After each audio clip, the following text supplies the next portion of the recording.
दो छोटे शब्द न्यू जनरेशन के जीवन में बड़ी तकलीफ और जहर घोल रहे हैं और ये पेरेंट्स को समझना चाहिए। पेरेंट्स समझते हैं कि हम उनके हित में ये काम कर रहे हैं, लेकिन वो उनके जीवन को बर्बाद करने के सिवा कुछ दे नहीं रहा है। ये दो शब्द हैं, डेमो क्लासेस और डमी क्लासेस। एक बच्चा जो 2.5 साल की उम्र से स्कूल की छोटी सी क्लास में जाना शुरू करता है, जो उसके जीवन, उसकी प्रकृति और उसके स्वभाव का निर्माण करता है, जहां उसका बचपन बीतता है, लोग, दोस्त, साथी, संगी, खेल कूद और सारा पर्यावरण उसके अनुरूप बनता है, बिगड़ता है।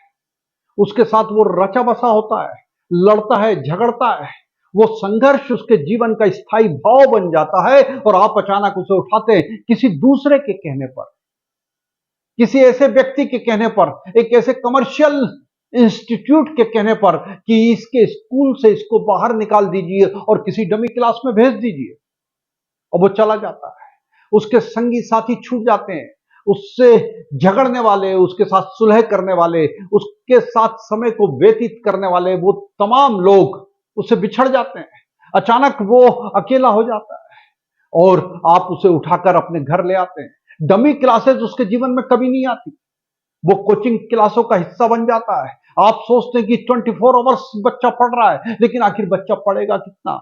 2 घंटे, 4 घंटे, 6 घंटे, और बाकी समय वो उसी डिवाइस में बिताता है जिससे आप नफरत करते हैं, लेकिन जिसे आप उसके जीवन का अभिन्न अंग बना चुके हैं। और धीरे धीरे वो एक अतिरिक्त अकेलेपन का शिकार हो जाता है और आपको पता भी नहीं चलता। डमी क्लासेस उसके जीवन में सबसे गहरा असर, दुष्प्रभाव डालती है और ये पेरेंट्स को समझ में नहीं आता। पेरेंट्स अपने काम में लगे रहते हैं, बच्चों की पढ़ाई उन्हें समझ में नहीं आती। वो पढ़ाई और वो जनरेशन गैप इतना ज्यादा बढ़ चुका है कि कभी भी पेरेंट्स उसको मीट आउट नहीं कर पाते, कभी भी उसके साथ नहीं हो पाते, कभी भी उसे उसकी पढ़ाई में अपने आप को इन्वॉल्व नहीं कर पाते। लेकिन वो चाहते हैं कि वो किताबों में झुका रहे, वो चाहते हैं कि वो लगातार पढ़ता रहे, लेकिन ऐसा कभी होता नहीं है और वो बच्चा एक अलग तरीके के अवसाद में, निराशा और हताशा में डूब जाता है।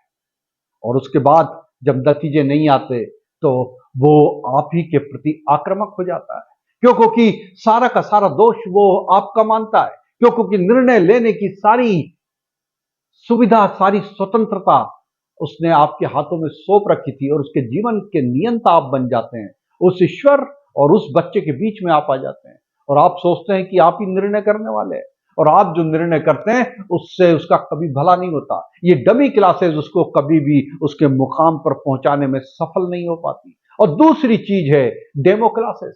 डेमो क्लासेस भी आप जब जाते हैं तो वहां पर केवल वही दिखाया जाता है जो आपको पसंद हो, जो आपके लिए सुविधाजनक हो, जो आपको प्रीतिकर लगता हो। आप सोचते हैं कि आप जज कर रहे हैं, आप ज्यादा बेहतर निर्णय कर रहे हैं, आपका ऑब्जर्वेशन सही है, लेकिन वो केवल चंद मिनटों का खेल होता है और उसके बाद में जो आपको मिलता है वो आपकी आशाओं के अनुरूप नहीं होता, वो आपकी अपेक्षाओं के अनुरूप नहीं होता, वो आपके बच्चे के कदापि अनुरूप नहीं होता, अनुकूल नहीं होता। और आपका बच्चा फिर अपना पूरा जीवन उन्हीं क्लासेस में लगा देता है, क्योंकि 15 मिनट और आधे घंटे में केवल आप वही देख पाते हैं जो आपको दिखाया जाता है, जिसकी प्रिपरेशन की जाती है, जो आपको दिखाने के लिए, जिससे आपकी सहमति लेने के लिए अनिवार्य समझा जाता है, वो आपको दिखाया जाता है। और डेमो क्लासेस में आप सोचते हैं कि आप जज की तरह बैठेंगे, आपका बच्चा जज की तरह बैठेगा और वो डिसाइड करेगा कि गुरु क्या है। और मैं हमेशा ये कहता हूं कि गुरु वो है जो आपकी बियॉन्ड इमेजिनेशन हो, जो आपकी कल्पनाओं के परे हो। यदि आप गुरु को डिसाइड करने लगे